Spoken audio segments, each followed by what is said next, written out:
¿Qué pasó, familia? How's everyone doing today? Listen, we've got a special guest, my big unks in the building, Kenny Ken, for the Arsenal vs Leeds preview. How you doing, Kenny Ken? I've had a really good season this season. I've thoroughly enjoyed myself when I've got to watch football. I've enjoyed watching us play. You know what? It's been a really, really good season so far.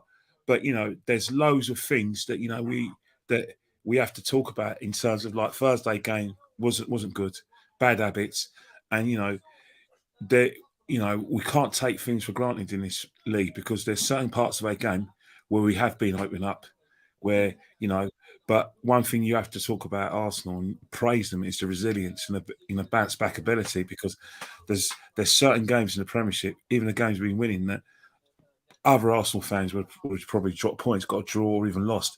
Last week against Liverpool, we lose that game. Because Liverpool didn't play any different to when they did last season. Only we were more resilient and we opened up their defence. But in terms of our attack, it's just the same. So, caution is brilliant, but enjoy it whilst you can, because we've been here before where we'll have a great season at the start and then we could go back to being to moaning again about the bad seasons we have afterwards. So I'm taking it each day it comes. Yeah, no, 100%. I think there are positives. They definitely. I feel like the team has been more resilient. Even when a team equalizes or we go again behind, we don't put our heads down like we have previously, and that is a positive. And I think we can all see positives when we see it, and we can always criticize as well when we see something that's worth criticizing as well. The attitude has been great. I agree with you, and I think also the way we're playing our football overall, when we judge the games that are played, even though it's still early in the season, we are playing a lot more comfortably. The style of play is a bit more cohesive than last season, and that is a positive. But like against Bodo, we once again see that the one thing they've gotten wrong in the way that they're doing this project is building the squad. We got rid of a lot of players. Now, I'm sure me and you both wanted players that left to be gone, like Pablo Marie, Callum Chambers. These are players that, of course, we wanted to move on. But when you're moving them on and not getting in substantial players in for the ones that are outgoing, there's obviously an issue. And I'm sure you've said it, and I've said it as well, that as well as we are playing, every time we play, like in the Europa League, when we start, mixing our squad players with our starting 11, you see the drop in the levels. I mean, against Zurich, I'm sure you watched the match. Against Zurich, we could see that we were getting punished by playing a high line. And we could see that the only player that turned up that game was Marquinhos. Then against Bodo, it was a good performance. But then the second leg now against Bodo, it wasn't that great. And once again, nobody actually performed that well, really, apart from the goalkeeper. There was no real standout. So this is what we've been talking about. When we have to rely, when we have to rotate, when we have to put in some of the rotation players, we can see that the level ain't quite good enough. And when we had a pre-season game against Brentford behind closed doors and lost that game, we played a lot of rotation players and we weren't even able to beat their second string team. So the Storm, we've seen the Storm coming. The fact that we didn't address what we needed to address in the summer. Is that still a worry of yours? The fact that if the starting 11 don't get the job done, the rotation players don't seem up to it?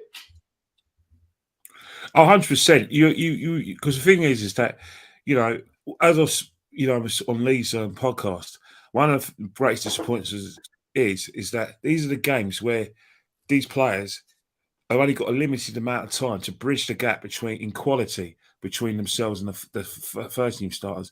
On an evidence of Thursday, the gap is massive. A lot of players fluffed their lines. Eddie Nketiah fluffed his lines for me.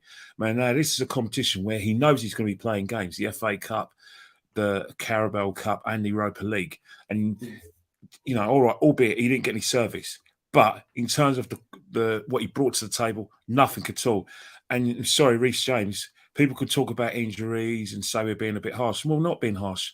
How long has it been? We're talking about maybe 4 years now, where he's at the age of 23. He's still a potential player. Yet Tomiyasu is 23 years old, and yet he's played in Italy, plays for the Japanese national side, and he looks like comfortable at this level. You know, you can't keep on, waiting for players like Reece James to grow. And Albert, as well, is a disappointment as well, because a lot of Arsenal fans are struggling to find what his strengths are. We know, like, in terms of like his, creativity's fair, good, but in terms of like learning the system and off the ball, he's really, really bad. So a lot of the players fluffed their lines, and even some of the first team players that came on, wasn't impressive. Saka scored. He's getting a lot of plaudits because he scored, but was his performance great? Not really. Odegaard wasn't impressed. Vieira playing that position, was not impressed with him at all. So really and truly, you're right. It was Matt Turner who was our trusted player. And the thing is, they're probably going to get another chance next week against PSV Thursday. But PSV are playing a lot higher quality of the league than Zurich and Bodo. So again, we make these players who didn't impress the manager on last week are probably going to miss out. And then you've got the Carabao Cup against Brighton. Now, there's no need to play the fringe players theoretically, because a lot of these players, we won't be seeing them in the league until West Ham, because the only game after the Brighton and the Carabao Cup is Wolves. So, Arteta is well within his rights to say, you 60,000 fans are really valuable, and we're really sorry that there's that the World Cup's interrupting our great season. As a reward, I'm going to play my best players and give you a performance of your lifetime. He's entitled to do that now, because these guys who are meant to be pushing for 13 players didn't do themselves justice. You should make it difficult for Arteta to leave you out. You should be having a situation where Leeds today, some of you are pushing for selection. You're not doing it. Kieran Tierney obviously is a 13 player, but he wasn't great. He wasn't great at all. For me, he's the best left back in the club. You probably disagree, which you're entitled to do. But again, we always talk about the second half of the season, the turn of the calendar year, January onwards, Spurs at home. You're talking about reverse fixtures, in terms of like, we've got to play Man City home and away now. We've got to go Anfield. Obviously we're going to have home games against Chelsea and Liverpool, against home games against Chelsea and Man U. But what's happened when teams are going for that top four, or trying to stay in the division, or just want to make a nuisance of themselves, it's going to be hard. And that's where you have to look at it, assess it, and say, look, we probably are going to get injuries because of the World Cup. Players are going to be off form for the World Cup. Players are going to be made available, and their value is going to go up because of how they played in the World Cup. If Arsenal generally feel that they want to challenge, then they're going to have to buy. They really have to buy, especially in midfield, and maybe another striker, because some of the players are just not up to it. So, second half of the season, the mistakes that we've identified that we're getting away with because of our bounce back ability may not be enough in the second half of the season, because that's when it gets tough now. That's when teams start thinking about the finishing line. Where are we going to finish? Are we going to get in that top four? Are we going to win the league? Or are we going to be staying in this division? Football gets harder now. Stakes get harder. Even the teams who allegedly have nothing to play for raise their game. They raise their game because they want new contracts. You know what I mean? Or they want to move away. So it's going to get hard. And that's where we're going to learn a lot about this team. So everyone who's Arteta out, like you and me and everyone else, we are entitled to be part of this because we're Arsenal footballers. And also, we praise the play. We're not stupid. We're not ignorant. We're not Arteta out for personal reasons, and we're not babies. We are going to praise him, which we have, when the team has done well and when he's made the right decisions.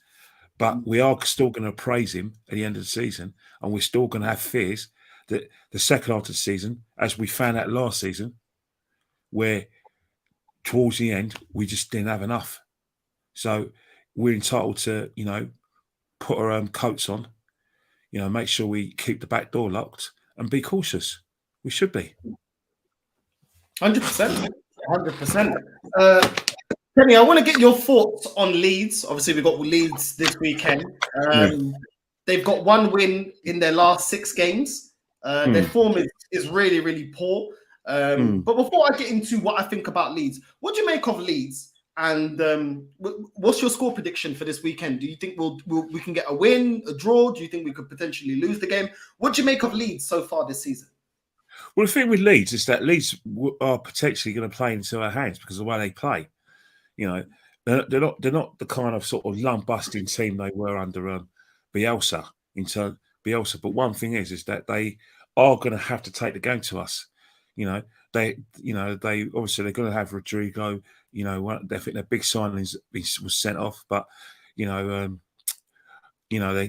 lot of their players are coming back. Aileen's back. He's back for selection. I know they play Cooper as well, and they've still got a few ballers in that team. Bamford is going to be back as well, but one of the things that will play into our hands is the counter attack. You can't legislate for the fact that we've got strong, pacey runners in Martinelli, Saka. He's got a lot of pace. Jesus is a direct, strong runner, and on the counter attack, we could smash these. We could smash these to pieces. And with Thomas Partey in the midfield, he will control that midfield where he'll just encourage players like Odegaard and Jack to go forward and get bodies forward.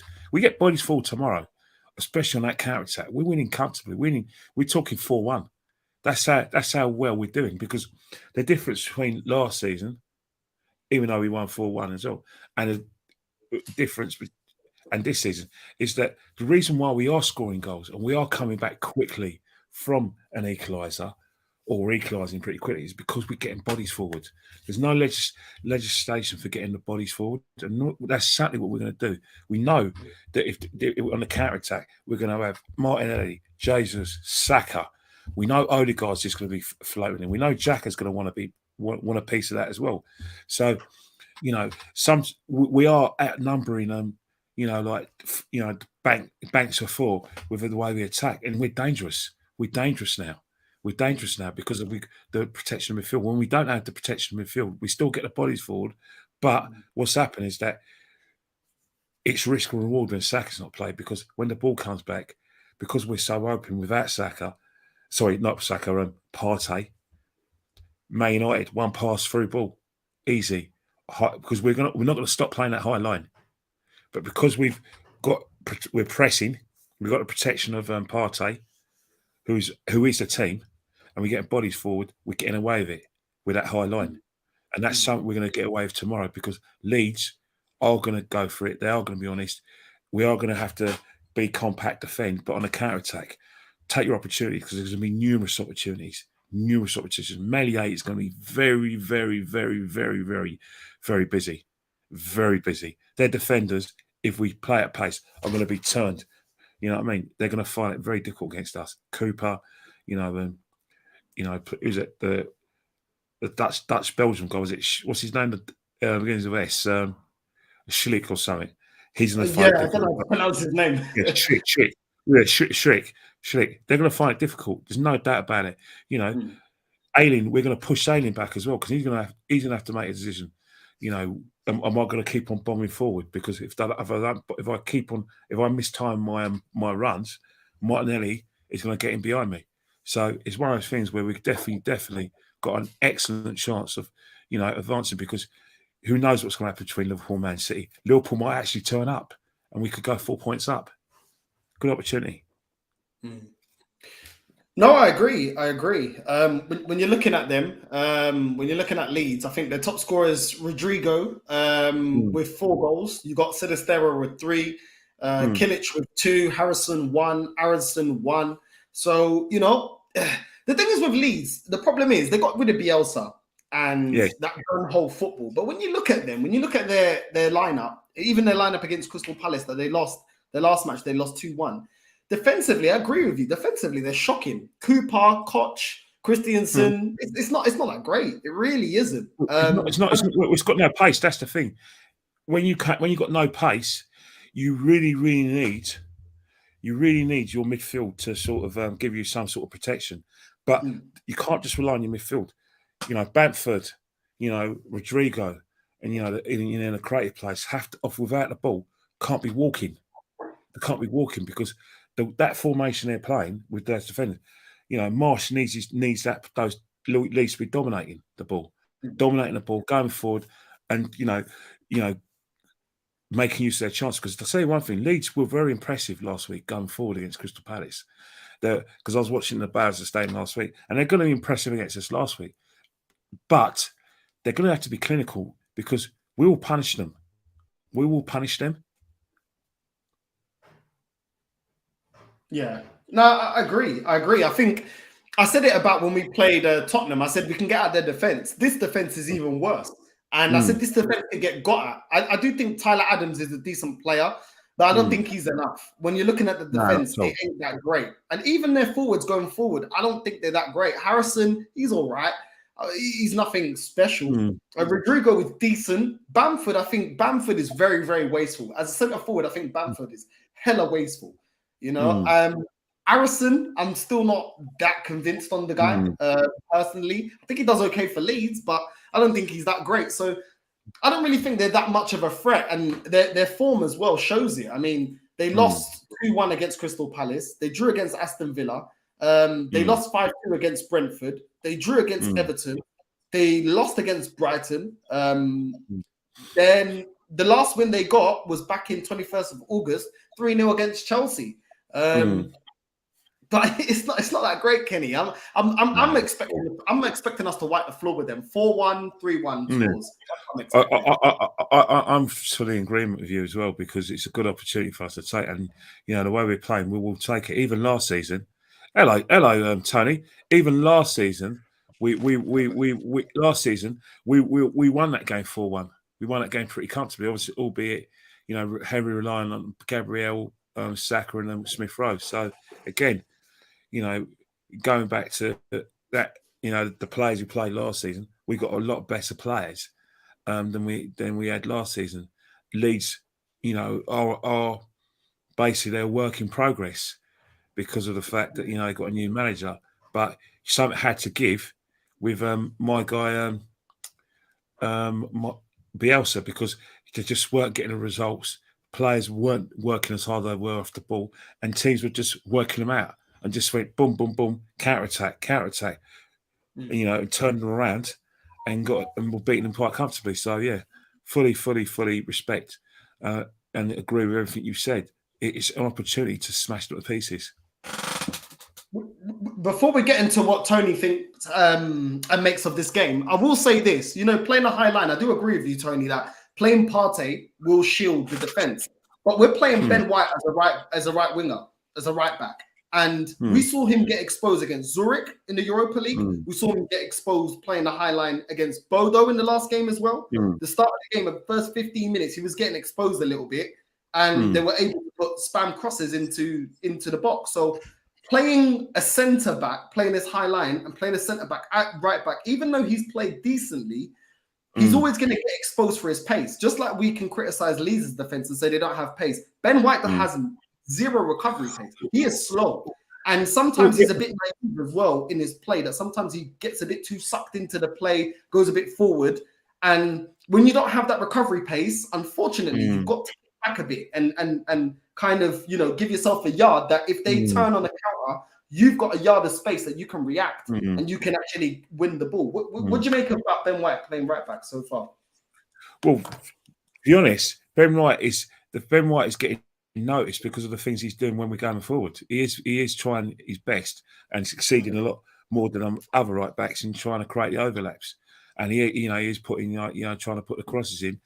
So in that respect, nowadays right backs, if you want to catch the eye of football fans, catch the eye of pundits, and cut the eye of like coaches, they seem to be more focused on what you can do from an attacking sense, and that's why people are pushing Ben White to go play for England. I mean, I find it quite extraordinary that Ben White has been, and it's not disrespectful to Benjamin, because I've got a lot of respect for him as a footballer, but I think realistically he is nowhere near good enough to play right back for the national side, because there are other right backs there who can give Gareth Southgate a lot more in that position. And as for centre half, sadly, he's not been playing centre half this season. He played last season. Towards the end of last season, centre half, he struggled. This season, he hasn't been centre half. So for Arsenal fans to say, "Oh, he should be in the side," and what is Southgate doing? I think they're way off the mark. you could say that Maguire hasn't had a great season, but Maguire is a cert for the squad because of what he did in the 2018 World Cup and what he's done in the Euros 2020 last year. So then afterwards you've got Stones, and then after Stones you've got Mings who's ahead of him. Without a shadow of doubt, Mings is ahead of him, and then Cody's ahead of him because Cody's getting games now since he's gone on like Everton. So it's a very difficult thing. But moving forward in terms of Arsenal, I do think that Arsenal are generally series of carrying on this great run and generally see themselves as title contenders. You are going to need a right back of a better quality than Benjamin White. If not, play Tomiyasu there. But if you want a right back who can defend and attack, then you've got to get another right back above those two. Just that's my saying. But so far, so good. But he's looking impressive. We're winning. We're getting bodies forward. We're on the attack. So he is catching the eye. Not from a defensive point of view, but from an attacking point of view. No, fair enough. I don't think I can argue with anything you just said. Tony, you made it, caramba. 4-0. What are you telling me, bro? What do you make of Arsenal against Leeds? What do you make of Big ups, Kenny Ken. Good evening. I didn't just want to distract you, when you're in the train of thought. It's just nice to just listen to the legend do his thing. So, yeah, nice to see you again, Kenny Ken. Yeah, big ups, and man. Big ups not side, my brother. Listen, Portuguese caramba, Angola in the house. You already know, caramba. Listen, you know, on the after the Bordeaux game, my match reaction, I've already told you, I expect us to be winning 3-1, 4-1 against Leeds. Nothing less than that. We should be smacking them up. What's your match prediction? What do you make of Leeds, and what do you think the result will be on Sunday? We're going into Ellen Road in a place where in the last 5 games they've not, won a match precisely. The last time they won a match was against Chelsea Football Club when Chelsea came visiting Ellen Road, and they kind of like mopped them with the floor down there, and sent Koulibaly on his matching orders with a 3-0 bashing, in Ellen Road. That was a big one. But sincerely, after that team has been very, very poor. It's been a poor run of games for Leeds United. But I'll take you through some of that their dynamics right now. In 8 games, they've just been able to get about 9 points. They've scored about 11, which means that they're quite okay when going offensively, and they've shipped in a whooping 12 goals this season in 8 games. That shows one thing: their defense is leaky. They might be quite good going offensively. Of course, they have tremendous offensive players. I just heard you take a jibe at Bamford, but not side. Bamford is the guy we should really, really be wary about come Sunday, come tomorrow, tea time. Their coach operates in the way he plays offensively. He operates in what I call a tripartite pressing game because they have the players to be able to do that. They have Arison on the left. He's an American. He's a brute when it comes to pace and running. He really, really can press. And they also have Rodrigo, who comes in. Actually, he plays in the same position that Martin Odegaard plays in, that number 10, but sometimes he actually plays as a supporting striker and roams around the 18-yard box. Of course, Bamford is injury-free at this time, and he's ready to play. But I have bad news for you guys. I really do think that Gabriel Magalhaes will be targeted with that tripartite presser that this new coach, that this new American plays with them. They always want to play from the front. As you know, Bamford has pace, is tall, 6 foot plus. He's ready for a tussle. Harrison has that pace too. He's a brute when he runs. Rodrigo also, same thing too. So they will be operating with that press, and that's where I feel we should be wary, because Gabriel Magalhaes is, he has some mistakes in him. I just hope he can cop all those mistakes out. Apart from that, they'll be coming in leading the line. They have 2 central defenders that not doing so well. They have Cooper and they have Koch. They also have Christensen playing from the right, and Christensen likes to overlap very much. So I think Martinelli should be looking at those spaces and trying to exploit it. Of course, on the right-hand side, Saka should be doing his thing there. They have a guy called Struvic who plays in the left-hand side for them as a right back too. He doesn't really overlap. He's not so pacey, but I do think that Saka should really, put him on his toes all afternoon tomorrow when we meet up. Mind you, this team, Arsenal have to go to Ellen Road and put goals behind Leeds United. There is no excuse about this because in their last 5 games, just check out the people they've had draws with. Aston Villa, they've had draws with Aston Villa. They've had draws with Everton. Not inspiring at all. If you want to aspire to get higher in that league table, you have to be putting teams like Everton that doesn't know how to set up on toast. Of course, Aston Villa have a fair kind of play this season, but they should be beating those kind of teams when you have Rodrigo, Bamford, and Harrison in your team. Even apart from that, they got spanked by Brentford 5-2. They had a loss against Crystal Palace in the last game, 2-1. Brighton also put them on toes too. Anyway, but that was a little bit light, 1-0. See, what I'm just saying is that Arsenal should be able to go into this game and just be wary about their high press, where they will be having Bamford, Rodrigo, and Harrison in a tripartite presser. We can just go suppress them with our possession football. Of course, Arsenal this season have been very, very good in terms of possession this season. So we should be going down there and imposing our game on these guys. Their last 5 games is nothing to write home about. We should be putting Leeds on toast. I mean, Kenny, I want to ask you this question because I think Tony brought up a very good point. Gabriel, we've seen him be very shaky at times this season, and he said that he feels like Leeds are going to target him. What do you make of him? Do you feel like if he continues his shaky form, making mistakes at the back, would you rather Ben White there? Would you rather us go into the January transfer window and address and have an upgrade on Rob Holding and Gabriel? What do you make of Gabriel so far? And do you think he can up his game, or do you think this is his level? I can't hear you, Kenny. Hold on. Did I mute? No, you mute yourself, Kenny. You muted yourself. Muted myself. Sorry. Yeah, you muted yourself, Kenny. No, yeah. In terms of Gabriel, good player. He was 2 seasons ago. He was a player we were looking for, and there's a lot more to come. But the mistakes are creeping in. There's a lot of people who think that people like yourself and everyone else who's pointing out the mistakes that we're having a go. We're not having a go at him. We're just going through the whole game. We're not being fanboys. We're just saying, right, here, he's made a mistake here, could have proved costly. Fulham made a mistake, could have proved costly.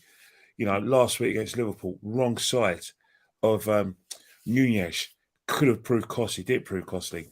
The penalty against Tottenham, I let him off because, yes, he made the initial mistake, but the second phase of play, Xhaka should have helped him out there and cleared it in the row Z. He didn't.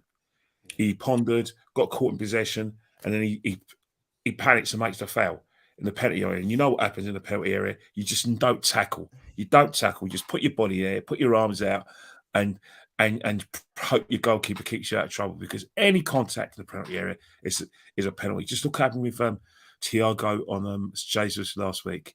Put his foot, got greedy, panicked, gave a penalty. So in that respect, I ain't happy with him. But in another respect, he's still like strong in defence.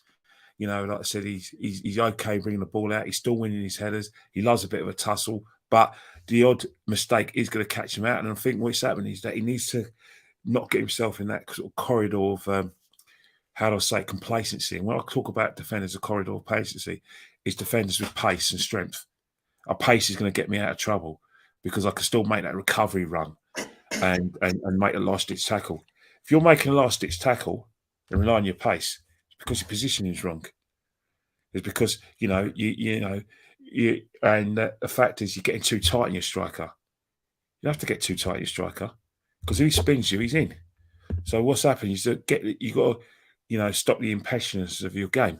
And I think he can do. But one of the things that will keep in the team, simple, Arteta is no different to players like like Pep, you know, there's a bit of David Moyes in Mikel, and there's a bit of top. There's more David Moyes than Pep in Mikel, but one thing they are certainly similar to is for some reason they like a left-footed player in the left-hand side defence, and a right-footed player in the right-hand side of defence. Now, I understand it, but I don't think it's particularly necessary because in a back four or a back five, Rob Holding, who's not the best, Tony Adams always played his best football on the left-hand side of the defence. He's right-footed. John Terry played his best football on the left-hand side of the defence. So, and he's right-footed as well. So it doesn't necessarily matter whether you. And Van Dijk tends to be the left-hand side of the defence as well. Whilst Canuck, and he's right-footed. So, but obviously, Pep, Mikel are obsessed with passing out the back and people being good with their feet. So he thinks the logic is, if I'm going to start a move from the left-hand side, I need a left-footed defender. So if he is going to replace my man Gabriel, he'll be looking for a left-footed centre half, in my opinion, and I think that's the thing. But he has got a long-term future. He has to, learn to get his positioning right and stop the last-ditch tackles and stop being careless. Yeah, we're playing well, but that will help, because there's times when Saliba isn't going to be able to go out there and save your bacon. You know what I mean? He's not going to be able to do that. And he's there's going to be times when Thomas Partey's not going to be there to protect him. So he needs to up his game, because further on, if Arsenal are going to compete either this season or next season, if they're getting a Champions League and they have ambitions of winning it, they're going to be looking at. You don't want to be a player where they're going to think, right, you know what, I need an upgrade on him. Yeah. And that's the thing. Yeah. Okay. Bro, I would like to come in there. In the last match, Mikel Arteta explored with Tomiyasu. And mind you, Tomiyasu is this kind of experienced defender in a way that he's played in Bologna. He knows how to play across all formats in terms of different dualities in that back four. We experimented on him in the Liverpool match at left back. This guy can play centre back. This guy can play right back. There is no excuses. If Gabriel Magalhaes wants to throw our title challenge into the bins, I really do think that Tomiyasu should come back there, because there is no excuse for this title charge we have right now. If you're not playing to win, I really do think he should be benched. And secondly, this calls to question, because me and Northside were having a talk. Was it yesterday or the day before yesterday about this Bodo Glimt match? And we're talking with Fuad, even if it was very, very oblivious of the fact that game was very, very poor. And again, I'm this kind of guy. When we play poor, I say we play poor, and I criticize constructively, because that's how you can be able to help the club. It is very, very necessary for us to go into the January market and dip our hands into that place, get in a central defensive midfielder with no stories, Edu. You have no excuse. We have to go down there, get a central defensive midfielder, get another centre back in this January window upcoming, and one other striker. Because one thing I saw on Thursday was that instead of these guys that are second string players, to be knocking on that door, seriously, giving the manager a headache, a very, very tense headache, but didn't cut it to me. And for the first time this season, my eyes open, and it gave me déjà vu of, what has really been happening in the past seasons. And sincerely, I don't want our title charge to kind of collapse half season. We need to go into that January market and get in players that we need to help this title charge. There's no shame in doing this. Alex Ferguson dipped hard into the January transfer window when he was in a title charge and brought in the electric Swede from Barcelona, Henrik Larsson, and they won the title. He contributed a goal tally of even more than 10 goals. So you can just imagine, we need this. This is what we need to do. deep into the market, in the January market, because our second string team, you know, to be very sincere with you, they're not cutting it right now. And let's call a spade a spade. They're not cutting it. Instead, they should be giving Mikel Arteta headaches. But what I saw on Thursday, I wasn't really impressed with it. But our first 11 is as good as I want them to be. We just need more reinforcements in January. 100%, bro. And this is why when people come at me about, oh, what was the result against Tottenham? What was the result against Liverpool? I asked the question back. Do you think this form is sustainable? Because when you're looking at a season and a club like Arsenal, one of the biggest clubs in the country, you're in 4 competitions. You cannot play your starting 11 in every competition. Sometimes we're going to have 2 games in the space of 3-4 days. You can't. They're going to have to rest. Not only will there be suspensions, not only will there be a lack of form, not only will there be, you know, injuries, you have to rotate. And the problem is we didn't do what all of us knew, whether you're a Arteta in or a Arteta out. You knew that there was areas of this team that needed to be strengthened, and the club got away with just getting Zinchenko and Gabriel Jesus. And I've said this before, and I'll say it again. Apart from left back, what other position do we have in this squad that is as good as our rotation for left back? Because left back, we got very good rotation. Everywhere else, it's not that great. It really isn't. And this is why I don't believe that in the longevity of the season, we're going to still be in a title race. And for me personally, I don't know. I'm going to make a question now to Kenny Ken, but a title race for me is still being in April, going into May, and you're still neck and neck or thereabouts with the number 1 team, with the team on top of the league. That to me is a title race. That is you still being in a title race. Not now, with only 9 to 10 games gone. That is still way too early in the season. And what I've said is we don't have a rotation, and we're seeing it in the Europa League. And we're not even seeing it in the Europa League in the knockout stages. We're seeing it in the group stages that our rotation team isn't good enough. We got away with it against Zurich, and we got away with it against Bodo. Why? Because those teams didn't have players and strikers and wingers to put us to the sword.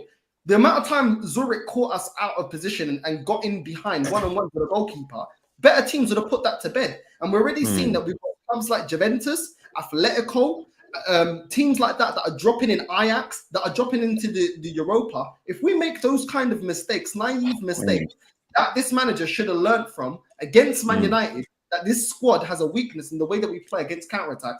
Unless he addresses that, we will be put to the sword against better teams later on in the competition.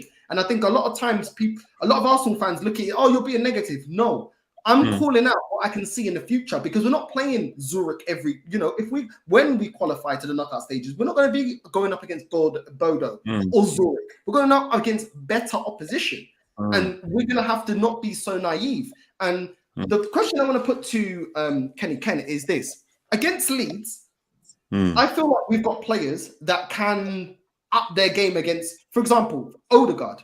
I don't necessarily rate Odegaard that great, but I think against a team like Leeds, where they open up, he will have the space to be effective. I think Odegaard is not that effective against a low block. He doesn't thread the ball through the eye of the needle. He doesn't make those passes that we once loved from someone like Ozil. I'm expecting Odegaard to shine. And the fact that somebody like Fabi Vieira, like Tony said, didn't fill himself with glory, you know, he now is our main guy up until the January transfer window. Are you expecting players like Odegaard, Saka, players like that overall haven't been amazing in 90 minutes for Arsenal, but have affected the game? Are you expecting these guys to really find their form up against Leeds, Kenny? Absolutely, because they'll have some space, you know, and we're going to be like, because of the way that Leeds crowd are going to want them to play in terms of like forcing the game to us. You know, we will get them on the counter attack just like we did last season, but only we'll do it more effectively and more ruthlessly, because we're going to get bodies forward. And you know, Saka will be definitely a catalyst. Obviously, Martinelli, he's playing his best football now. He's got his mate Jesus with him, and you know, Odegaard will find pace. He will find pace. There's no doubt about that. He'll find a lot of space for him to operate tomorrow. So I expect them to exploit Leeds. But you know what you're saying before in terms of like, you know, the points you were talking about Europa League and everything, you know, the performances. We have to be honest. the Europa League, the quality of teams we're playing in the Europa League in the group stage is absolutely terrible. But even so, you're right. With it being not the best of football, you know, you still had to perform like Thursday. You know, all intents and purposes, Bodo Glint's off. You know, open us up. But the most important thing is, and it's probably, you know, it's highlighted a lot more than the fact that we let them in, is the fact that there's a massive depth in quality between the Premiership and the Norwegian League. Because, you know, if we were playing, as you say, teams like Ajax, Juventus, players like Vidic, and they're in and out back four, come on, it's a no-brainer. They're smashing. They're going in the back of the net, you know. But one thing we'll say is that, you know, we probably won't be playing that team against teams like, you know, Ajax, Juventus, and sadly, we'll be playing Barcelona in the Europa League. That's inevitable. That's absolutely inevitable in terms of, so we will, the quality will get better. The players who we believe haven't taken their chances, unfortunately, and I say unfortunately for them, not for the club or us, they will not be featured in those games. So that's the thing I've been saying. My theme is, don't, you know, making a situation worse for yourself, i.e. you don't get selected for even what I call the less glamorous games, or much worse for you, we have to dip into the transfer market in January and think, you know what, it's a must at this point. Yeah, exactly. But you know one thing that fringe players have to do is not just force themselves into contention for team selection. They also have to think, you know what, Edu, Mikel, Per, you know, transfer committee don't need to get new players in because I'm here. I'm good enough. You know, I can get in that team. I can do a job if a player's been injured. That's the main thing. You can't, it's because, you know, you can train every day, and sometimes, you know, the managers like Pep said, "Oh yeah, I select a player what he does in training," and I suppose they do. But the litmus test and the best advert for a player who doesn't get enough games is games like the Europa League to perform and stand out. And they just, you know, and you know, that's where, you know, you have to make your mark. I mean, Rob Holding didn't play too badly, but that's his level. You know, he's happy to just be at a big club, a top six club. Obviously, he's a mank.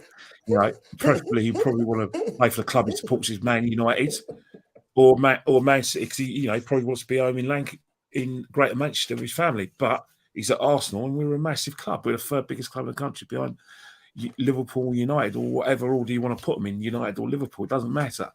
We're in terms of history and trophy haul, we're behind them, and especially league titles. So, you know, he's happy to be here. But, you know, in terms of like those players, they have to perform, and they are going to get a chance to perform because, as you say, Leeds will play well tomorrow, like they have been playing in quite a few of the games, but it's not going to be enough if they can't put the ball in it. And, you know, we are going to have a chance. We are going to get in behind them, and we are going to get bodies forward. And Melier is going to be a very, very busy goalkeeper.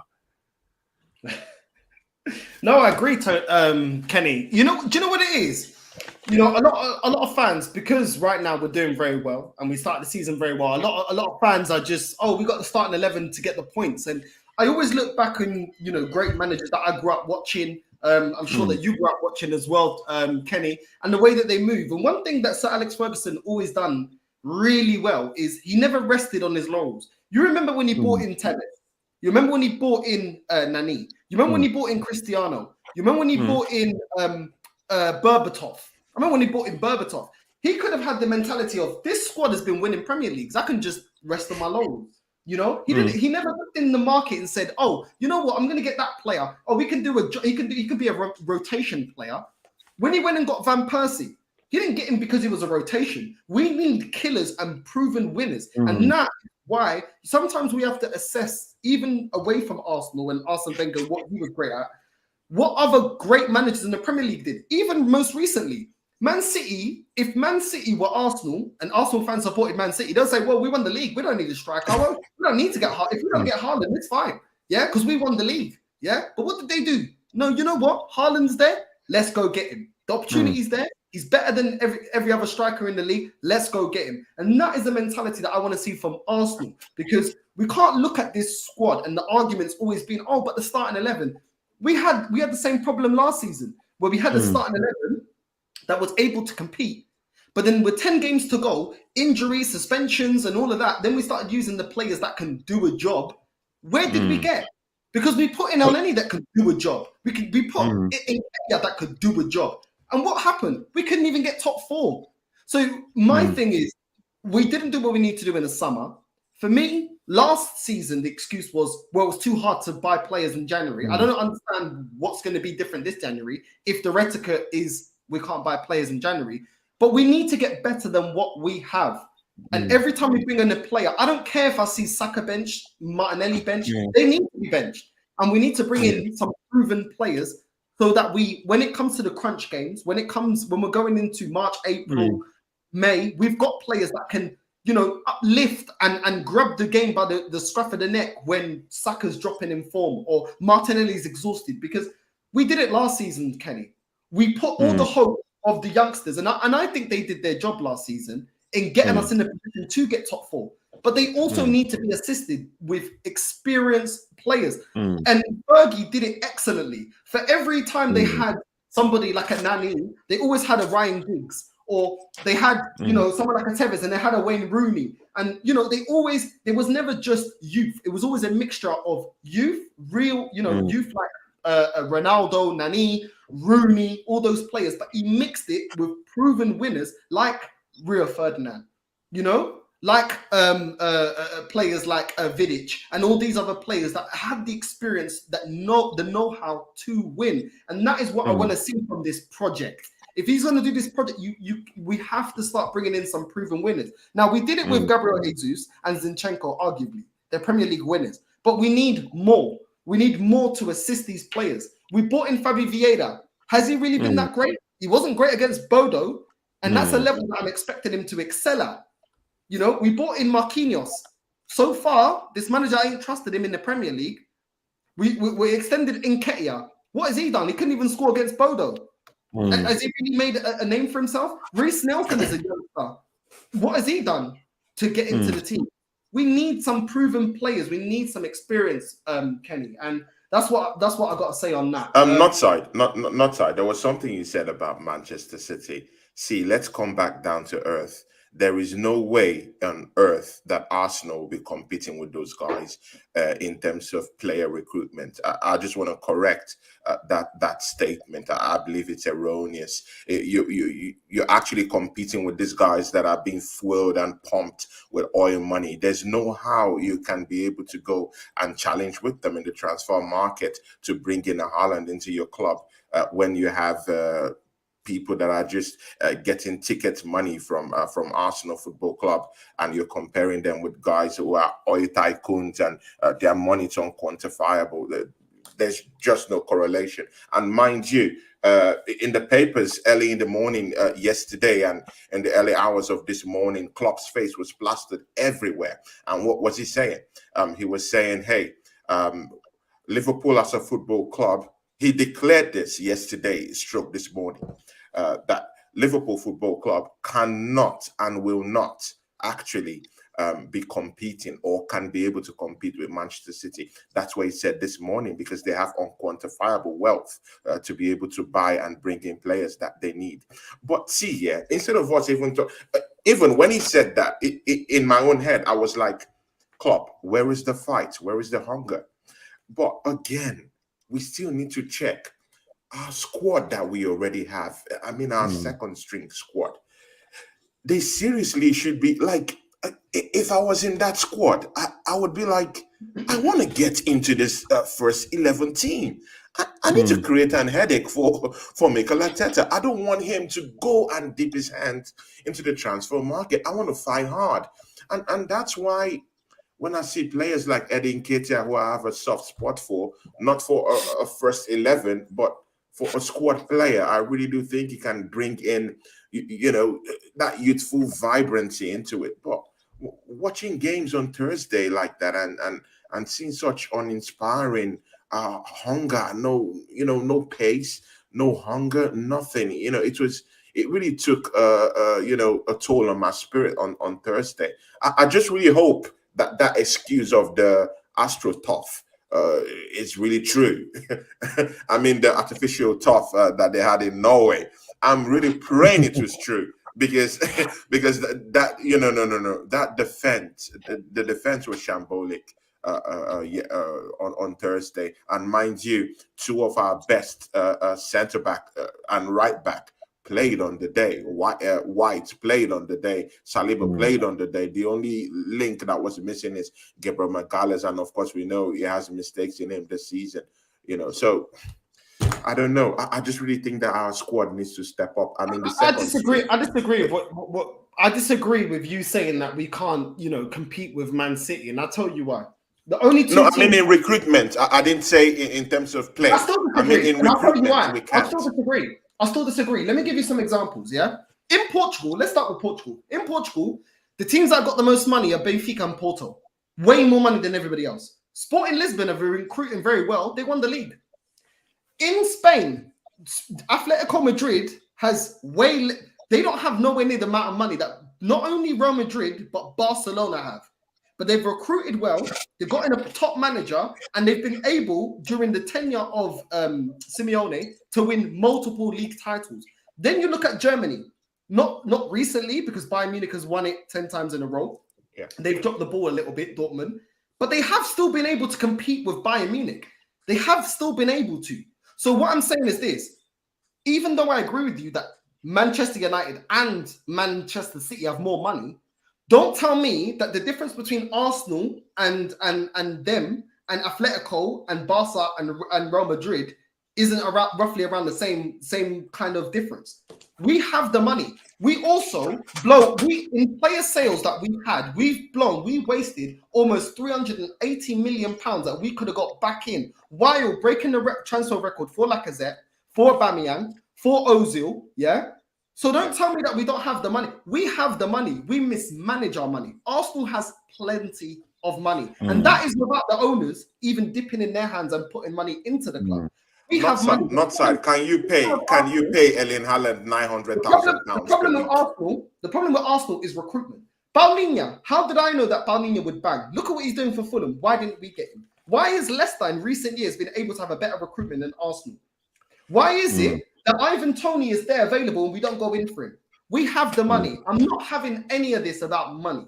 The problem is scouting, and the problem is the way that we deal with contracts. We have the money. Now, if you were talking to me in a position that if we were, let's say we was, what random team can I put out there? Leeds fans, then I can understand you saying about the money. We have the money. The gap isn't as big as a lot of Arsenal fans think. We mismanage the money, and with mismanaging the money, we still break our transfer records.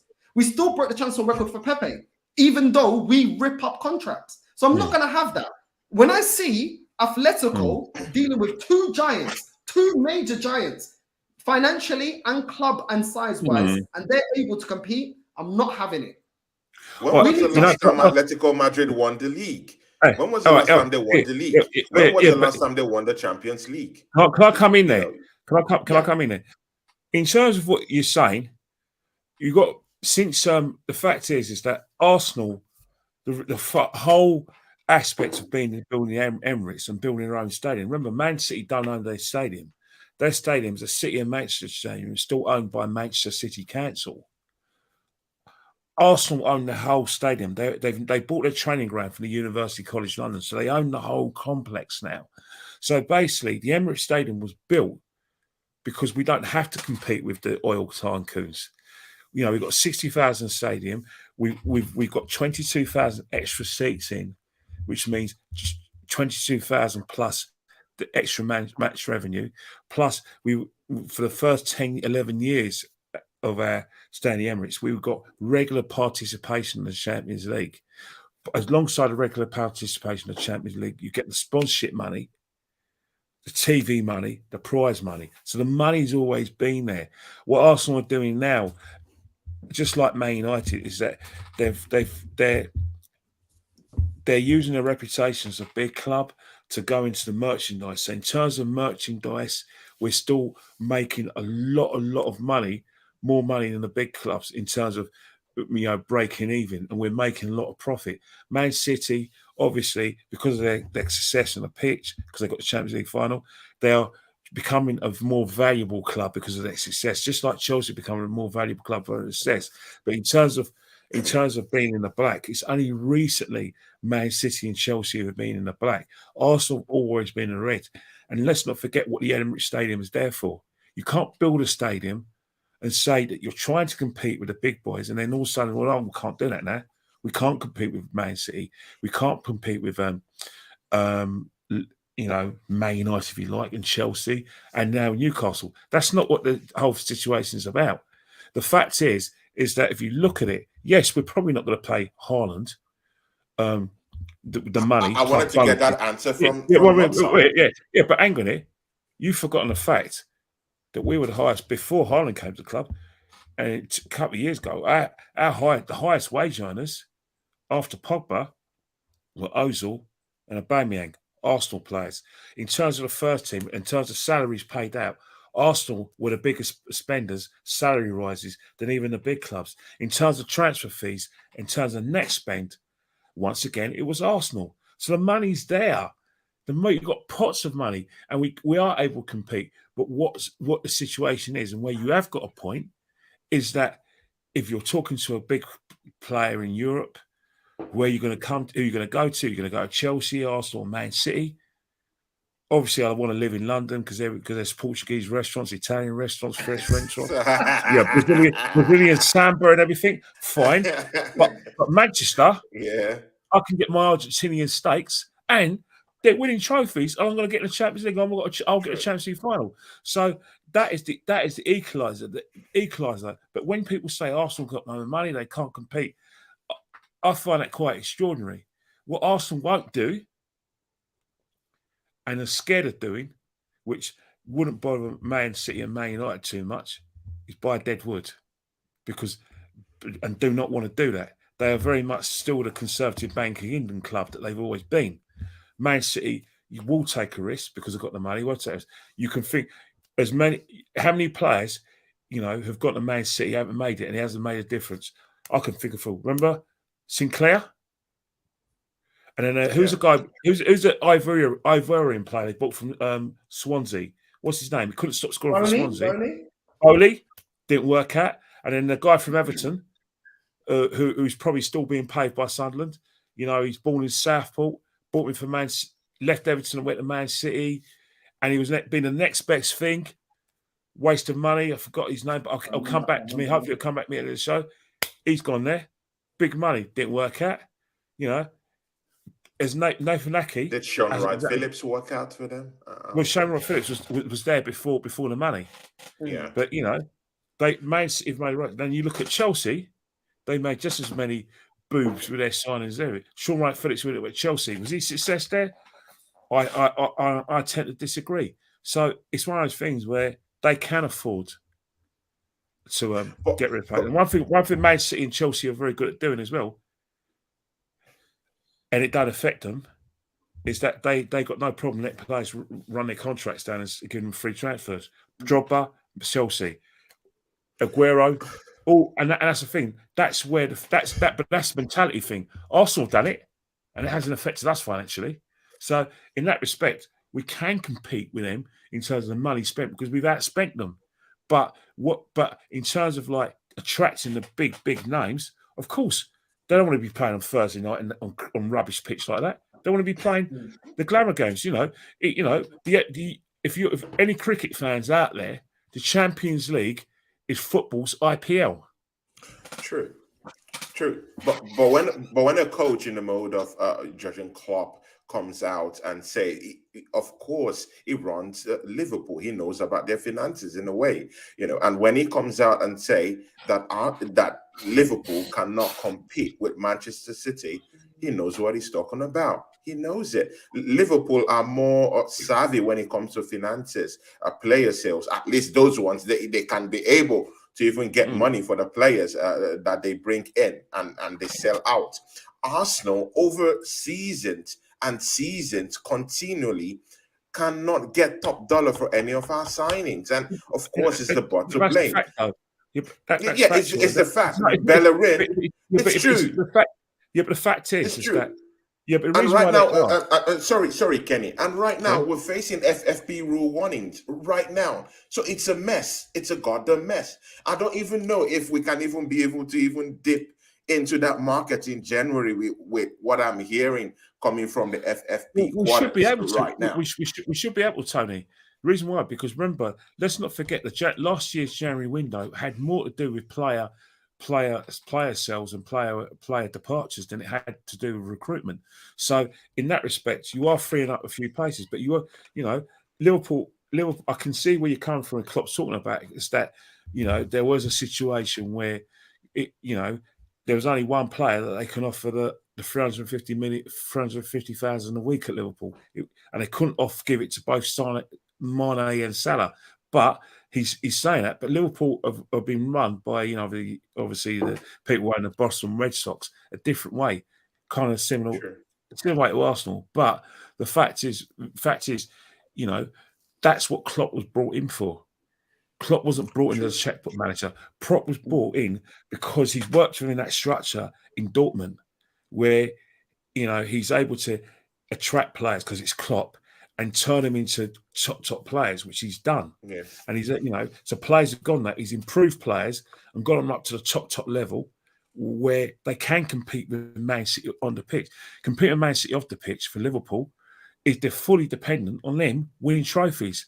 But in terms of what Liverpool have done, let's not forget, in the 80s and 70s, Liverpool weren't the biggest spenders. It was Man United. Man United were the biggest club in the football. And financially, Liverpool couldn't compete with them. So what they did, they had to try and compete with them on the pitch and better on the pitch. And that's where Klopp's got to go to. What Klopp's saying is that if I'm trying, it's not easy for me to get these players and take them up to that level and go for the process, because Liverpool in that situation where Liverpool got to win every year. That's what he's really saying. Yeah. And what people are saying is that, well, go and spend some money, go and buy a big player. And he's saying, well, I can't do that because simple reason is that, in terms of the budget I've been given and the structure I've got to work within, and the reason why I'm here, that part of Liverpool can't do that. So that's what he's really saying is that I've got to boom, and get him up on a pitch. And I think that's the same with a lot of players. The money that's coming into football, I do not begrudge Man City, Chelsea, and Newcastle. The reason why I don't begrudge them is because at the end of the day, how can you begrudge a Man City fan their success when they went 35 years without a trophy? How can you begrudge them that? How can you begrudge a Chelsea fan winning the league under Abramovich when they went 50 years without winning it? It's perverse to do that. Because deep down, if that was Arsenal fans who've gone 18 years without winning the league, we know how they feel, don't we? Yeah, of course. Someone in the chat, Spencer Felix Atto. See, this is an Arsenal therapy. You cannot just come here and say that we're not positive. We were just talking about our performance in the game on Thursday. You cannot say we're not positive. How can you say that? He's an Arsenal fan. This is normal, man. A legend, He loves who's here with us. TV. He loves Arsenal fan TV. It's not fair. It's not fair. Look, Tom, it's not he's fair. He's an Arsenal fan TV fan where he wants them to all come out with little colloquials and shout in the camera and cheer and act for the cameras. That, mate, whoever you are, go and watch Robbie and Arsenal fan TV, mate, where you can jump up and down and be a cheerleader. Robbie will have you. He might even have you on. It is what it is, man. I'm used to this. So yeah, listen, everyone is entitled to have their opinion.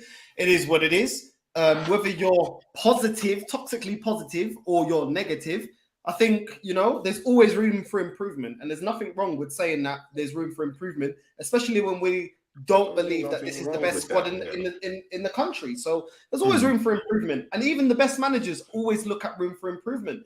Even Pep, I said this before, Pep could have rested on his laurels and said, we won the league last season. There's no need for Haaland. But did he rest on his laurels? No, he didn't. So why us that are not favourites for the title, why should we rest on our laurels and think, oh, well, we don't need to say anything about Arsenal because we're already there. We're not. You know what I mean? It is what it is. The great Fergie that everybody knows is probably up there as the greatest Premier League manager. Every year look to improve. Every year. But listen, we're going to have some quick fire questions. Keep the answers short so that you lot can enjoy your Saturday. I don't want to keep you lot too long, I want you lot to enjoy your weekend. Do you guys think that Nottingham Forest will get relegated? We'll go Kenny Ken first. What do you think, mate? Yes, because they can't string a few wins together. I agree. Tony? I really do see them going down the rabbit hole again. It's shocking. Their style of play is shocking. They've sacked their coach, who brought them into the league, and when that's done, it means that they've down tools already. I'm sorry, they will be the whooping boys of the league for a couple of more games, and I really see them going down the rabbit hole unless they dip their hands into the January transfer market and get maybe like 2 center backs to show up their defensive area, and getting one central midfield general that can help them steer that ship.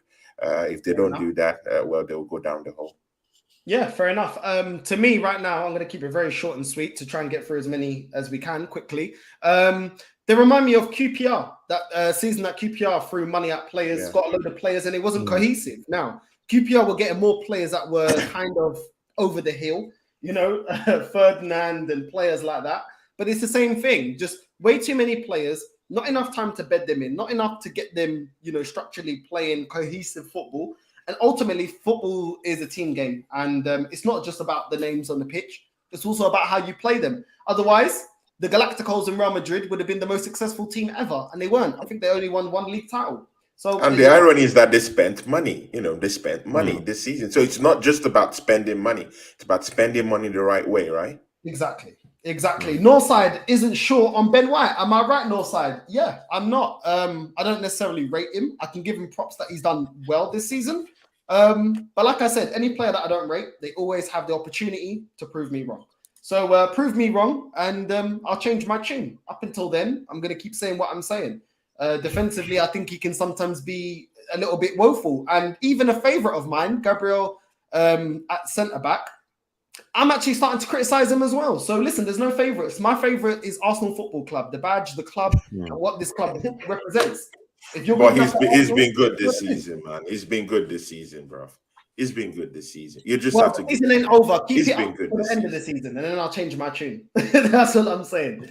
100% great points. Come on, man. We got the legend Kenny Ken, man. Get the likes up. We got the legendary. Get the likes up, guys. Kenny Ken in the building, guys. Big he doesn't get hotter than this, man. You see, listen, we're people. When Kenny talks, you see how we shut up. Come on, man. Exactly. Me and outside, we have big mouths when we're arguing, but when Kenny Ken just comes into the mix, you just have to take that back seat and just listen to the legends. I don't want that smoke at all. Hey, you know what? I've got something for you guys, man. I've just seen a stat where Alex Iwobi, a person I like a lot, I love his dad because I've met his dad a lot of times. There are a lot of chats. But for all those Arsenal fans who are having a go at Alex Iwobi, he's third behind De Bruyne as in chance creations this season. He's had a really good season for Everton, and sometimes we expected. I think when Alex Iwobi came in the team, we expected Pele, and maybe Everton's his level. But I just saw a chat, and I just remember how our fans just weren't patient with Alex. You know what I mean? Yeah. And I just see him on TV just now in a new. You know what I mean? Yeah. No, fair enough. I mean, I didn't know that stat, so thank you for telling me that. Wow. I didn't know that. I never knew that. Where is the wooden spoon? I don't need the wooden spoon. I got the Terminator to my left. To my left. I got Kenny Ken. I don't need it. You don't need it, man. We have a legend here, bro. Listen, I'm telling you, you don't want Kenny Ken coming at me, bro. I'm telling you, man. You don't need that smoke from Kenny Ken, guys. You don't need it. You know what I mean? The destroyer. You know what I mean? It is what it is. Not side. Kenny Ken was on my show for like 2 hours, non-stop. It was great. It is great for like 2 hours. Kenny Ken, it was for like 2 hours, man.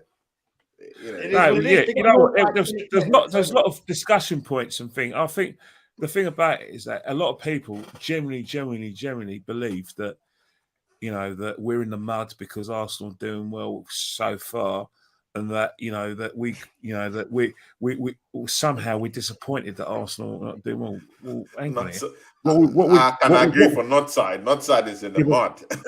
but what I'm trying to say is, how can people who are so frustrated with Arteta's reign from, you know, even up until like August this year, be anything but disappointed? We're asking for the same sort of things. You know, we want a level playing field in terms of the, you know, the support that he was getting, because we believe an Arsenal manager always gets support, but we want an Arsenal manager who people just ran out of patience with. People ran out of patience with Unai Emery completely. A lot of them ran out of patience with Unai Emery because of the fact that, you know, he wasn't Arsene Wenger, and because, you know, the fact that, you know, that it was what they, you know, never got over the fact that, you know, he wasn't able to finish, you know, like getting us to the top four, and then what happened in the Europa League. But, you know, Mikel, for some reason, the same people were very patient when we suffered a lot of humiliations under Mikel, where, you know, another manager would have got fired, and that's why, you know, we are cautious, because there are a lot of Mikel made a lot of mistakes in his first few years of his reign that I can't get past. I can't speak for Northside, I can't speak for Lee or Jez, but I can't get past those mistakes, and I still need a lot of convincing that he's the right man, even after the first 9 games of the season. I wish him the best. I respect the fact that he wants to manage our great club, but he's the right man. I'm going to need a lot more convincing to change my mind, because right now there's nothing that's going to change my mind, because I can't get past those eighth, and, you know, the last few games of the season last season.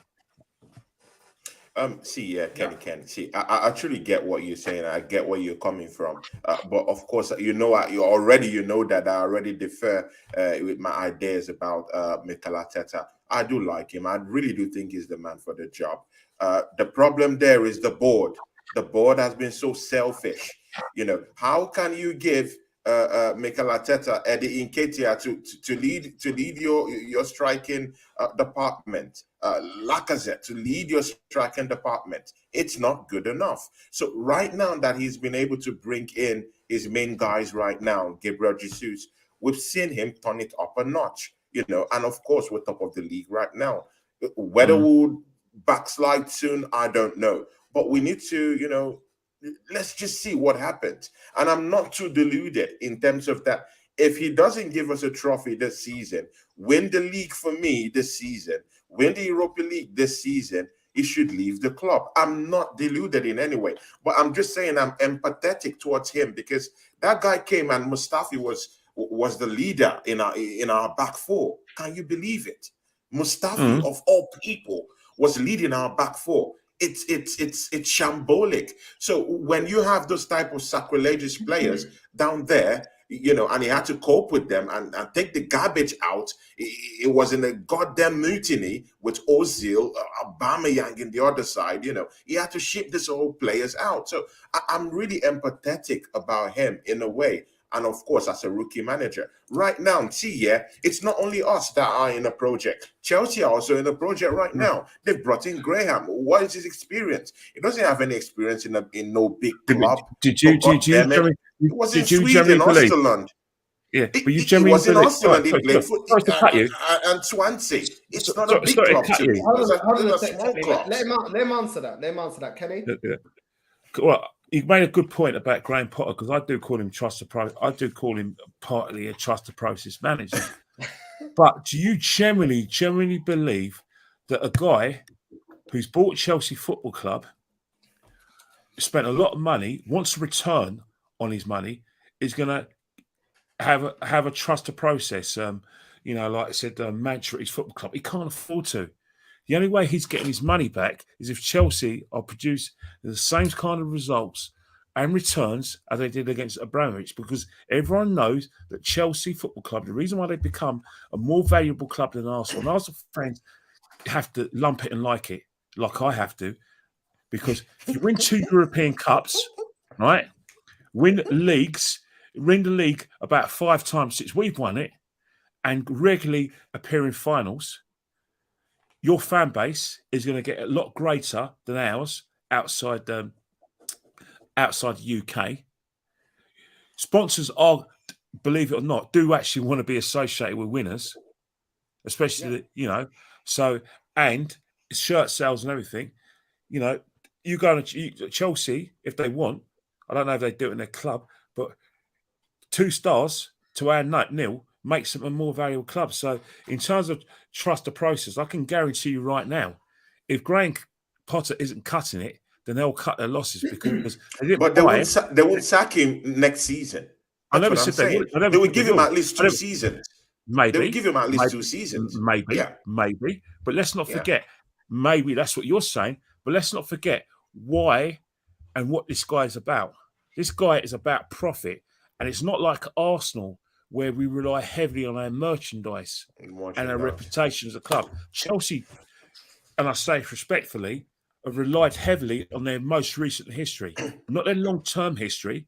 The long-term history is the 70s, Kings Road with Osgood, Hudson, Charlie Cook, players like Bonetti, players like Ron Harris, John Hollins. They didn't win much. Yeah, they won the Europa Cup Winners' Cup in '71 and the FA Cup, but they didn't win. They were entertaining, but the real success came from 2005. Now, whether people like it or not, if Graham Potter cannot sustain that, he is a goner. Chelsea have to win silverware every year. It hasn't changed because Abramovich has left. When you put billions of pounds in to buy the football club, to the extent that you want a quick return, a club like Chelsea, with the recent history they've got built on their trophy hall, will not tolerate any kind of process that Arsenal tolerated under Arteta. It's just they're not used to that, Kenny. All their fans that are my age or younger, they didn't grow up in trust the process. They didn't grow up in, it's going to take 5-6 years. No, it's true. That's not the mentality of their fans, bro. It's not. Their mentality is win me something and win me now. And even when they got in, their last manager, you know what I mean? He won them a Tuchel won them a Champions League without any of that squad being his squad. This is the mentality of Chelsea. It's not the mentality of But again, they're not buying total winners right now. They're not buying total winners. They're in a rebuilding process. For crying out loud, they brought in Cucurella. He's not a big time winner, but he's a good player, and he's down there to help the team. And he's a young guy. They brought in the mentality is they still expect to struggle. The fact is, they believe if they've got someone like Aubameyang with a proven goal scorer in the Premiership, Sterling, a top class player, despite the fact that people don't seem to have no patience for him. Even misses a chance. Oh, Sterling! But other players miss a chance. Oh, better luck. But maybe you do a bit better, Phil Foden. Just being a bit churlish there. But the fact is, that squad that won the Champions League in 2021 was not a patch on the players they had in 2012, but they still found a way to win. And that's the thing with Chelsea. Yes, they don't have the players of great repute that, maybe other clubs have, but they still expect the challenge and still expected to win. They're still expected to challenge for that Champions League trophy. They're still expected to bring at least the FA Cup and the league title. Despite it's not the league title, I mean the League Cup or Carabao Cup. That is Chelsea Football Club in a nutshell. Words that Bowley says. What he wants to do is probably change the culture. He doesn't want them not to win. He wants to win. He wants to win. Of course, he needs his money back. But he wants to win this season. Definitely. But I can understand. But I can understand if he keeps Graham there without winning a title for 2 seasons. Only if he wins. If he doesn't win and he's not making progress, it's through the back exit. Cameramen pitching you. And again, Graham has no excuse. Graham has no excuse. Arteta has an excuse. They were not giving him the players he wanted. Well, you say that. He had players of great repute. You may say you're not getting the players you wanted, but Unai Emery got the best out of Lacazette and Aubameyang together as a team. He got the best out of quite a lot of players, despite the fact he wasn't popping in the dressing room. Well, he didn't win any title with them, so they're not good enough. We didn't make. We got up and but in terms of his results, up until August this year, his results in the league were better. But a lot of Arsenal fans and people in the Arsenal felt he didn't meet the culture and the process. You know, the culture that the club were looking for. They wanted something, a different face, which Mikel Arteta was giving him. But up until this season, when Mikel Arteta was not bringing evidence, we could argue, if you like, that was Unai Emery's team that won the FA Cup. You know, on paper, let's not forget, 2 years ago, a lot of Arsenal fans were tearing the stadium down, begging the club to give Aubameyang a new contract. Because Aubameyang, to a lot of players, was on a par with Harry Kane, if not better. That's just a fact. Guys, you can never win, Kenny Ken. Just, sometimes just cut your losses and agree. I give up, not side. I give up. All I'm trying to say, all I'm trying to say is I hear what you're saying and I respect what you're saying. But the fact is, we had a £72 million player. A lot of fans didn't rate, got frustrated with, cut their losses. But there were some players who went, hang on here, there's got to be something about this player where there is some quality. Can't he get the best out of him? And that is where the whole situation is, that maybe he couldn't. But I would say until this season, the quality of football we were seeing was basically safety first, playing a counter-attack, and it was like a temporary kind of football because he was thinking, oh yeah, man, once I get my players. He's a lucky manager to go away from him, because a lot of owners just stuck two fingers up them and said, mate, these players are multi-millionaires. They're players have got a lot of experience at the club. You're meant to be a top coach. You get the best out of them. Others have. Look at Tottenham. Look what he did. Look what Conte did at Tottenham. They weren't these players. Still got them the top four above us. I know, but 100%. The coaches that not side wanted us to replace him with like Allegri are struggling in Juventus. You know, listen, it is what it is. Every club has their own situation. They're struggling. Every club has their own situation. You know what I mean? I agree with you. Juventus aren't looking amazing at the moment. But at the end of the day, his CV still speaks for itself. We're not going to disregard Mourinho's CV because he won nothing at Tottenham. So, it is what it is. But listen, I want to get you guys, I want to get your match predictions before we wrap up. I'm going to go first with Tony. Before I get into that, let me read this comment. Big up the panel. Uncle Kenny, happy to see you sharing the knowledge with us younger fans. Come on, man. The Terminator's in the building. Yeah, Uncle Kenny. Bro, people, make sure you go and give him a follow. Give Kenny a follow on IG, Kenny Ken 1972. I don't know why Kenny hasn't got a channel. We're still begging him to get a channel like Jez. I think it will blow up. Begging him, man. You know what I mean? I think what it is with the channel is that the work you guys put into it is unbelievable. I mean, doing a live as well, because the thing about it, I look at presenting, right, and I always thought presenting was just ask someone a question. Anyway, but sometimes when you're a presenter, you've got to build it up and get the conversation going. And that's really hard to do if you're not used to doing it, because, it's not a case of going on the street and going, right, what do you think about it? Who's going to win? Boom, boom. And you say nothing. You have to, nowadays, modern presenters have to give their opinions and then get people to tackle them. And I think that's an art that I'm not sure I'm good enough to do. You can do it, man. You can do it. Listen, you can do it, Kenny. I just got a big mouth. I got a big mouth. I say what I mean, and I speak from the chest, and I don't give a crap, because at the end of the day, this YouTube thing, like, to me, it doesn't mean, if you got more subscribers, doesn't mean that you're a better person or nothing. True. It is what it is, man. I rather, you know what it is, Kenny? Just come on here, say what you say like you always do, and if people love you, if you got 100 subscribers and people really mess with you because they like the person that you are, I'd rather 100 subscribers that love me for who I am than 100,000 of me coming on here and saying the politically correct stuff. Done that, man. You know what I mean? I'm a black man with my voice. True. I say what I say. I mean what I say. And that's the culture I'm from. And it is what it is. And if people don't like it, listen, don't go to the Portuguese club because your feelings are going to get hurt because they ain't going to be telling you all this. You know what I mean? They ain't going to be bigging it up like you guys are bigging it up. The times I've got the most cussed for being an Arsenal fan is from my own people. You know what I mean? Wow. They tell me it is, it is. You know, I'm sure Caribbean people are the same. African people are the same. This is where we come from. We say it as it is. You know what I mean? But it is what it is, man. Listen, at the end of the day, the more voices, Kenny, I'm begging you, please, please, please set up your channel.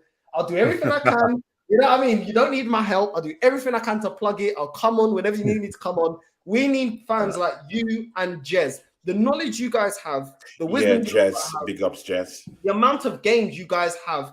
I've never been to not even a quarter of the games that you lot have gone. I grew up, my family are poor. We come from nothing. You know what I mean? I didn't have the funds or I didn't have a dad to take me to games.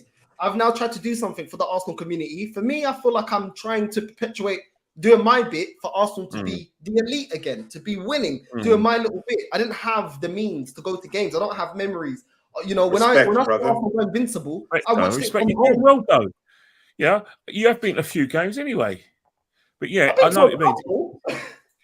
Yeah. You know, I know it is. It's a massive commitment to go to watch football in general, because you know, even the older you get, as much as you love the game, the 90 minutes, you're thinking, bloody hell, I've been out 10 hours. Where's the 10 hours gone? I left home. I left home at 10. I left home at 10 o'clock. Bloody hell, I'm back at 10 o'clock. Where's it all gone? And I get that. And that's a Saturday game. So I fully understand where you come from, because it is a whole day. It is literally a whole day. And evening games are probably better because at least you know what you're going to get. You know the game's going to finish at 10 o'clock, and you know you're going to definitely come home when you come home. Exactly. Ken, we really need you to set up that channel, please. And of course, just like what Nutside said, I would always be with you. I've had you on my show already. And of course, you'll be coming very soon. I'm looking into bringing you again, and everyone in the chat. Thank you for supporting this, for supporting Nutside, because of you, it does what he's doing right now, keep supporting 100%. it. And my guys who came here for me too, to grace up his show, shout out to you, John Red Chat, love to you. Thank you for coming to support my brother. He's my friend and also a supporter of mine too. So, and Chelsea Dan, big up to you, one love to you. Shout out to Prince Fuad TV too. It's all love, Prince Fuad. It is what it is. Listen, let's get our score predictions, isn't it? Let's get our score prediction. I think someone needs to go south on YouTube. Kenny, give the people what they want, caramba. Give them what they want, bro. Exactly. Someone needs to go south of dancing, man. Let's get our scores out. Hey, you people, you're lucky. This channel would be quite a bit different if YouTube didn't do the whole copyright with music. I'm telling you, every win, I'll be putting the bachata. Hey, it'll be dancing every win, bro. I'm telling you, it'll be crazy. But listen, it is what it is, people. Big up to everyone for the comments. Listen, at the end of the day, it's the weekend, and I need these guys to go and enjoy their weekend. We got a game tomorrow quite early. We're gonna go with Kenny Ken first. What's your match prediction against Leeds tomorrow, mate? 4-1. 4-1. I can't. The goals always get spread around, but Leeds are going to leave spaces in the back, and it's not. I'm not disrespecting Leeds. I'm bigging up Arsenal. I genuinely believe that we do have the quality now to sort of to get in behind the back. And when Arsenal get bodies forward, there's no excuse. Let's just say a goalkeeper's got to have a worldie for us to lose tomorrow. Melier has to have the worldie of all worldies. There you go. Kenny said it with chess, 4-1. I'm going to go 4-1 as well. I agree with him. We should be able to blitz these guys. And 4-1 is actually, giving them a decent score, because I don't even think that they're going to score. But 4-1, I think, is a fair prediction. Tony, what's your match prediction for tomorrow, mate? It's okay for us to be, very, very happy when we're facing a team like Leeds that have defensive rules to think about. But I really do think that they're going to score goals, either a goal or goals against us when it comes tea time tomorrow, because they will be targeting Gabriel Magalhaes. And I told you about the tripartite pressing they're going to be giving tomorrow. I really see them scoring a goal. I'll go with 4-1. Yeah, no, fair enough, fair enough. The last comment we're gonna go. We are the Trope Elite. You already know, bro. If you ain't seen what we're Elite doing, caramba, elite caramba. you already know, man. You already know. Uncle The last Sana, big comment, love to you, brother. big up Fuad. The last comment from Fuad. Games was £15 in the early 90s. Now you need a mortgage to take out for a ticket. True. Yeah, it's crazy. True, And true, energy true. bills are going up. Cost of living is going up. You know? Yeah. You know, we're not all millionaires like Kenny Ken. No. So, you know what it is, right? You know what it is? It's that. You know what it is? It's that. Before I got married, I was a season ticket, and I just said, you know what? It's got to carry on, kids or no kids. Are you serious? And I've got two.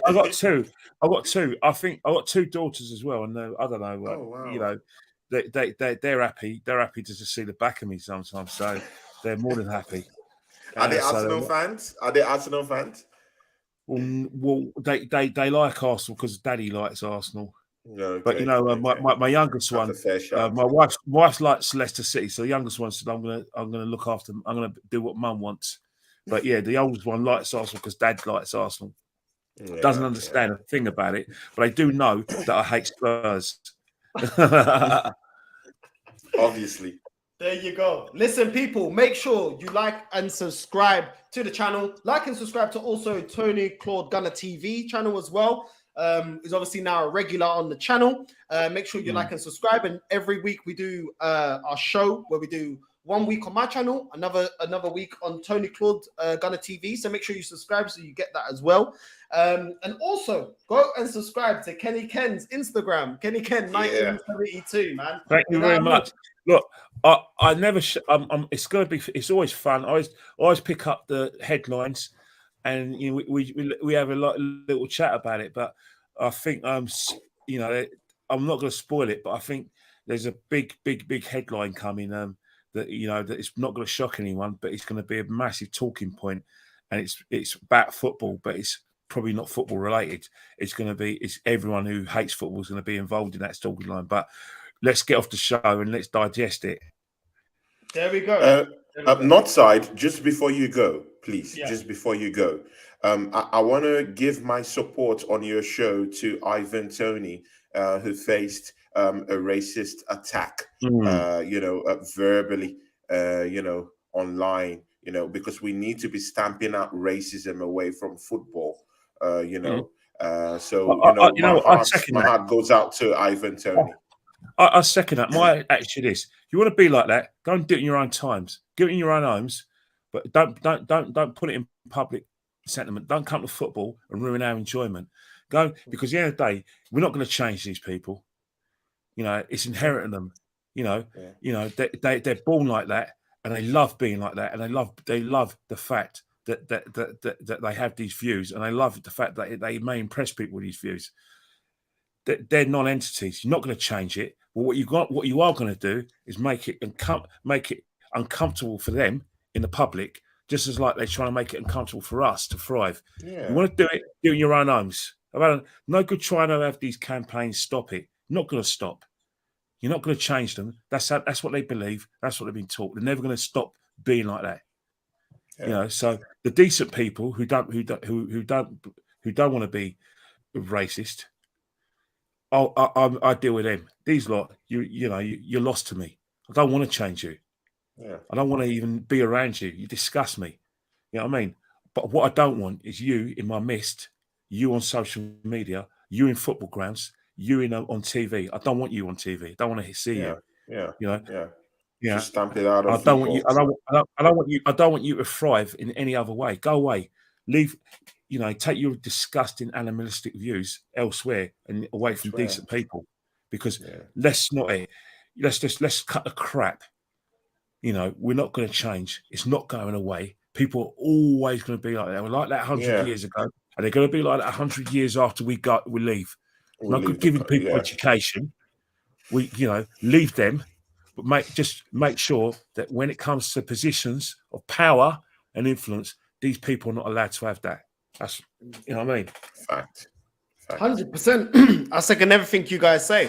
And to wrap it up, I'm going to say this. Listen, At the end of the day, anybody that has that kind of mentality, how come you guys like foreign cars, foreign clothes, foreign food, Not foreign women? side. Yeah, you Not lot want side, man. You're everything the foreign, man. foreign managers, foreign Yeah. players. Yeah, everything foreign. Yeah, but then you have this kind of mentality. Make it make sense.